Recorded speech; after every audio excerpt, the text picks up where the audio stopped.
for your enjoyment, we continue to wish his family well as we immortalize his memory. We are talking eliminating child labor. Target 8.7 of the UN Sustainable Development Goals calls for an end to child labor in all its forms by 2025. Yet simply maintaining the current rate of progress will leave 121 million children still engaged in child labor by this critical target date. What progress is Ghana making towards achieving this target, and how is the situation in Ghana currently? How many people have been rescued? We are asking the question. Mr. Mauli Avuto is the Deputy Director for Public Education at the Commission on Human Rights and Administrative Justice, SHRAJ. He is also representative of SHRAJ on the National Steering Committee on Child Labor. Good morning for joining us. Good morning. And thank you for making the time. Good morning and thank you for joining us, is what I should say. Mr. Peter Entry is the Deputy Director, Policy Planning, Monitoring and Evaluation at the Ministry of Employment and Labour Relations, also the focal person on child labor. Thank you for making the time to join us as well. How are we doing is the first question we asked. What's our current state? Are we getting better? Are we on track to hit the target? Thank you, Taima. That is not easy question to answer, because looking at the target that ends in 2025 and we are in 2023, so barely we have 2 years and some months to cover. And how long have we been working towards achieving this target? I think since even before the SDGs came into force, because Ghana started the issue of child labor addressing it since the early 2000s, and we've been in this throughout. And I must say that it's not only Ghana, but it's a global issue, and that is why this Sustainable Development Goals, a target was allocated for just dedicated to the elimination of child labor. So government is doing a lot. As we go on, we may run through some of the things government is doing in collaboration with other partners as well. But what we're saying is that looking at the target and then the efforts, it may not be efficient enough, or it may not be sufficient to address it by 2025. So we need to, in fact, intensify these efforts, and not any other time, but now. We have to do it now. Now. When the global conversation of child labor is taking place, Africa occupies a special place because we are in a cultural system which allows for children to help out in certain areas around the home and even in society, just to grow character. So in that context, there are some issues we do not consider child labor in some of our communities. Where is the line drawn? Because there is a line. Thank you very much. Let me use the opportunity to greet your sharing listeners and viewers. Let's say that the concept of child labor is not about children not being involved in any work at all. Like you rightly put it, children are supposed to help their parents at home and also use that opportunity as a form of socialization or training, so that in the future they will become responsible persons in the future. What we are talking about when it comes to child labor is any engagement of a child. A child is somebody who is below the age of 18. Any engagement of such a person in any work that would prevent him or her from benefiting from school activities, also harmful to the health of that child, and finally to the development of that child. That is what we call child labor. But any other work that the child is involved in that does not affect these three elements that I mentioned, it's not considered child labor. And also we need to consider the age of the child when we are looking at the work that we give to a child.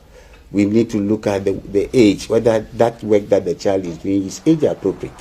It commensurates with the child's age. So we are not saying children should not work at all. They can help their parents. Yeah. You talked about what government has done, Peter, and what government is doing to make sure that we bring these numbers down. You're saying the 2025 target, we might miss it, but if we set to work immediately, we could make a lot of gains. So what is happening to make sure that we make those gains? Thank you once again. And in order to address the issue, I think the very first step is to come up with laws and regulations. So in terms of laws, even the very constitution of Ghana that we use talks about or prescribes the issue of child labor.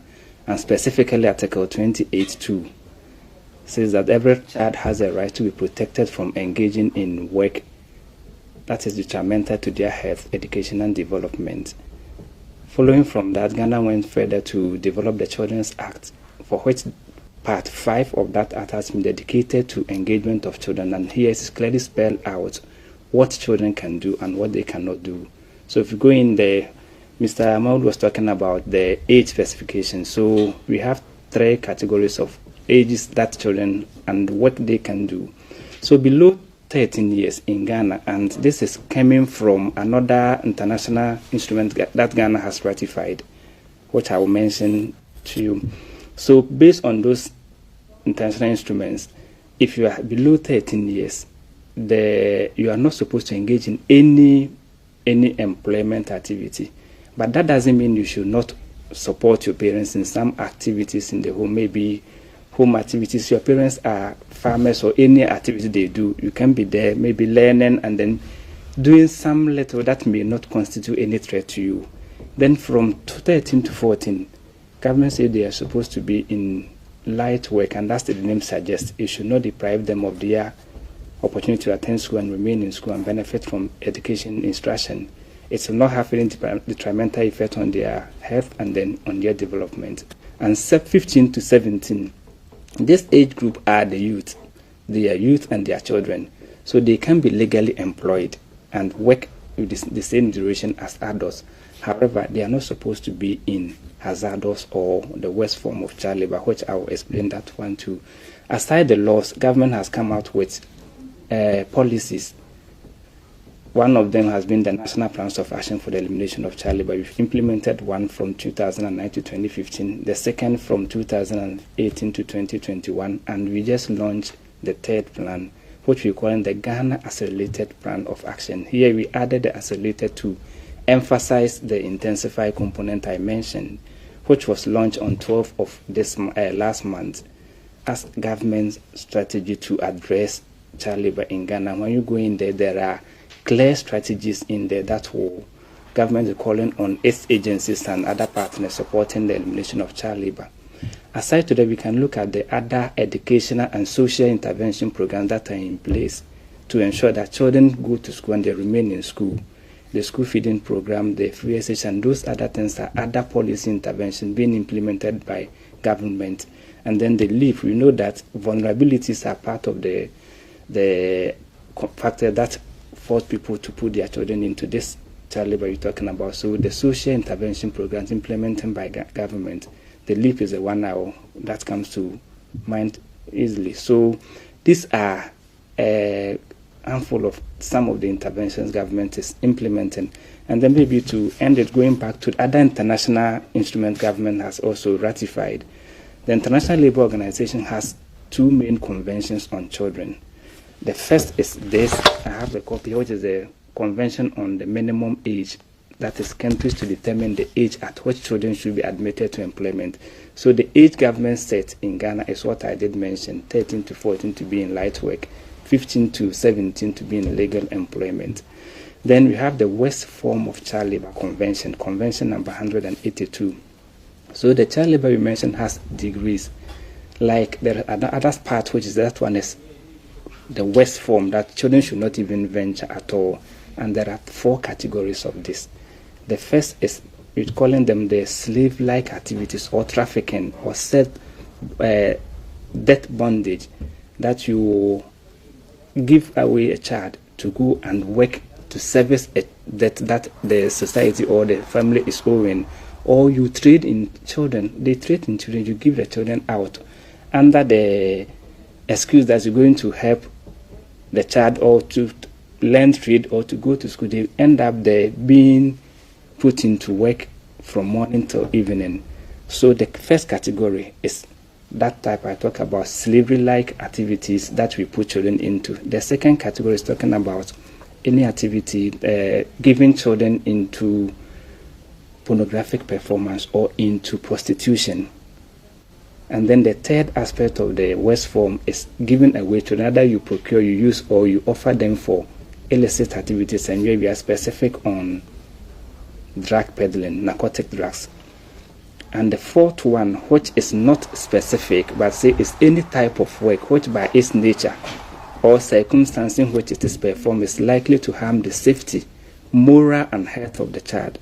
And here, governments are allowed to come out with list of activities that are hazardous to the health of the child. So here we're not looking at the entire work, but we're looking at some components of that work. So if I'm to take maybe farming, for instance, specifically cocoa farming, you list all the activities involved and you indicate that with the associated health implications, the risk. So we said this one children can engage in it, this they cannot engage in it. So we have that list talking about what children can do as light work and then what they cannot do at all as the hazardous work. So we've talked about how children can be a part of earning or the economy of the family in a safe way. What happens to those who flout the rules? And are we seeing enough convictions of perpetrators of crimes against children when it comes to child labor? Thank you. As my colleague has just mentioned, in Ghana we have laws that prohibit or protect children against the engagement in issues of child labor. And so there are child labor and its worst forms are criminal offenses, and for that matter must be prosecuted by the police. And so if anybody is engaged in such practices, that person will be arraigned before the court and be prosecuted. For example, if it's child labor, you can be sentenced to 2 years or a fine, or both. If it comes to trafficking, for instance, you can be jailed for 5 years or fine, or both. And so these laws are in place to ensure that people do not engage in such practices. I must say that prosecutions have been ongoing since last we have started this journey. Last year, for instance, about 14 or 15 people were sentenced on these practices. This year, too, some people have been prosecuted, and some are also still being prosecuted. So it is not something that you can engage in and go scot-free. There are laws, and if you flout the law, you will be prosecuted accordingly. We are told that the causes of child labor, and your colleague said it, that sometimes the family situation make parents or guardians or caretakers desperate to engage or to employ children in some of these forms of work. And the government interventions that you mentioned are working. But I'm sure that you still have challenges. What are some of those when you come across the cases that need attention? What do you find to be the hindrances to achieving some of the targets we've set for ourselves? I think talking about the prosecution, that is there to deter others from also engaging in that. And at times there are interferences there. Assuming I've given somebody out and the police have apprehended me, that is why you may hear other opinion leaders, some politicians calling in our chiefs and others to just take the case out of court for it to be settled in the house. So this has been one of the critical challenges facing the prosecution, and police are having this challenge in addressing or prosecuting the offenders. The second one has to do with our shelters. So when you apprehend this, the children must be kept so that you're able to deduce the evidence from them to be used in Is that court. social welfare? Yeah, we don't have enough for the police, so it is hindering the work. Where do you can, because keeping them is a very cost intensive. So you need to keep, at time you pick the children right from where they were doing the work, and you must take them to the shelters, right from what they wear, what they eat, to their all sanitary and other must be catered for by that institution. So if you don't have such or many of these in place, it will hinder the work of the law enforcement institution. So basically, and then at times people also try to be on the ostensible excuse that, oh, it is our culture, oh, I'm just learning taking them to learn. So they seem not to agree to it that it is an offense. So if this thing is happening even at our backyard, volunteer information to police become an issue, or the law enforcers. So there are a lot of this going on in our various localities, but people are not forthcoming to volunteer the information to the appropriate quarters for them to take the necessary actions. So basically, these are some of the issues. I'm talking about schools. We know, yes, there is an improvement in our schools and other things, but still, when you go to the most remoted areas, you see that the schools are not there. And that is why we are preaching that the children should go to school, have access to school. But where there is no schools, or the conditions of the school are not conducive enough to entice the children to be there, the tendency of them not going to the school and then finding something to do has become one of the bigger challenges. But thankfully, there are partners that are also supporting the government efforts as well. And it's exactly the last point I want to raise with you. How can people support you? Do you have a program coming up, and how can people just do their own bit in their own small way to make sure that these things are reduced, these instances of child labor, hazardous work and whatnot are reduced? Yeah, thank you. Everybody, the fight against child labor is everybody's business. It's not only the government business. So in any way that you can support as an individual, as a company, or whatever, you can't do that and then support the issue of what government is doing to ensure that children are not engaged in child labor. And I must say that one of the issues that actually challenge the fight against child labor is the lack of coordination and collaboration among stakeholders.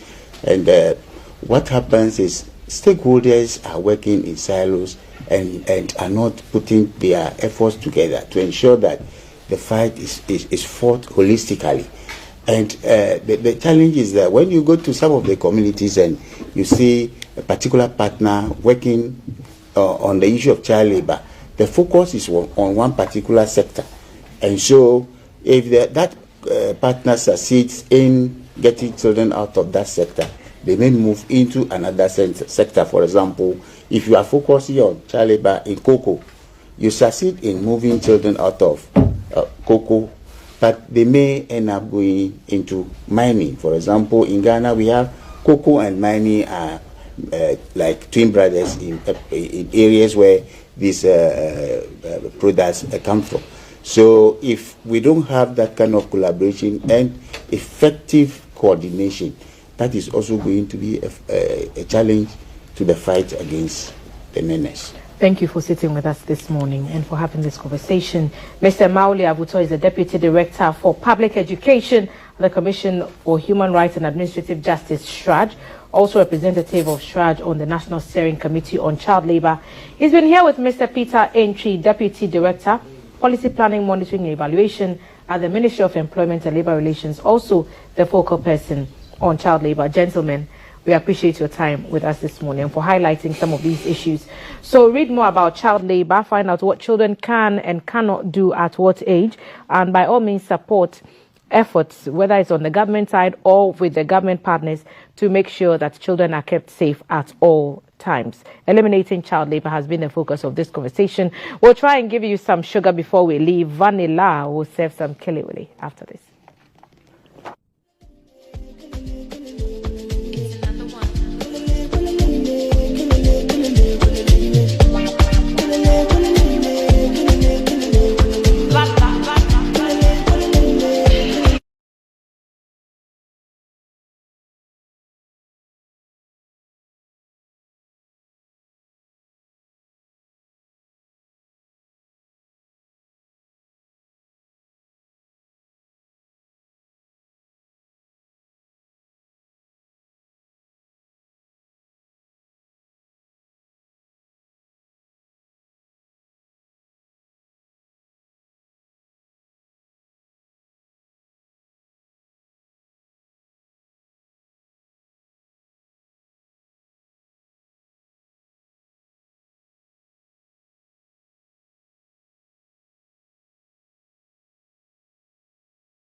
Oh, mama,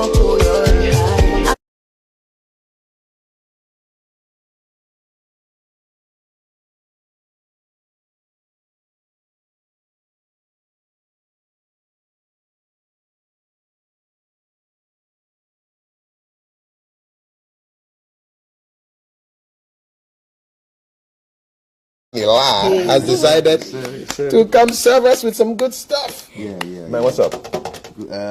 You guys have been supporting me so much since the beginning of my career. Yes. And so if I'm doing something like this, it's just right I give pass through to give you your fair share for all the love and support so far. The new one is Kelewele, as you know. So it's part of the rollout for the song. We are making Kelewele and sharing it. You know, nice way to activate the song also. Yes. Kelewele. Even hot or Hot and spicy. What's the point of having? I was thinking of going to have cocoa, but I can have Kelewele with cocoa. Yeah, and you know, this is the secret. This is the secret. Oh, the secret sauce. Dip it in there. Wait. Kelewele dip. He said Kelewele is what? Cocoa. Why? They're all Ghanaian food. Food for the gods. You heard it. Hashtag food for the gods. Put the sauce there. So now we are claiming to be God. Tell me how it is. So this is GTV breakfast to the whole Yes. Manila. We are saying. Let them know how it tastes. Let them know how it it's tastes. awesome. The peppers. You want to know how it tastes in the studio?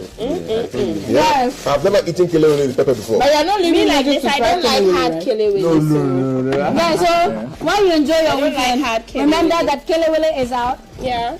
By Vanilla. On all streaming platforms. All streaming platforms. Thank you, Vanilla, for this. Thank you, guys. Yeah. This has been our Already show. without a pepper.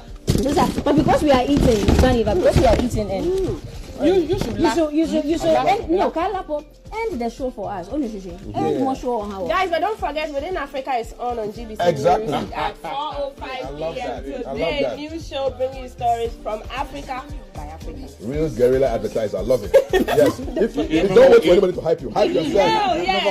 I'm hyping myself and GBC. You should watch it. And so Vanilla, kindly usher us out of the show. Ladies and gentlemen, good morning, Ghana. You just enjoyed another beautiful show, breakfast show, right here on GBC, GTV. I hope you enjoyed yourself. My name is Vanilla. Don't go nowhere. This is the station of the whole nation. Hey. Keep it locked. We like it. Yes, I'm a house once now. Hey, we out. We are.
It's